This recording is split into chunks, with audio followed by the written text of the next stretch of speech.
दादा हा आज ताईची लय आठवण येते यार. काय बोलतो? लाव फोन. लाव फोन.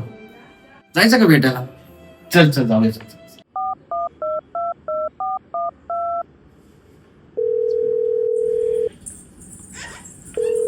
हा बोल रे.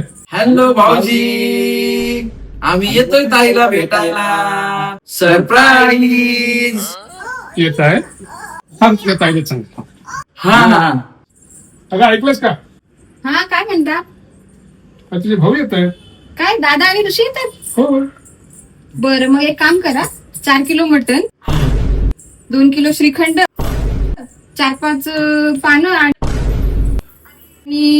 1 किलो काजू बदाम घेऊन या. बस तेवढंच. हो बस झालं. हा ऐकलंस का? हा येताना तेवढं घेऊन या.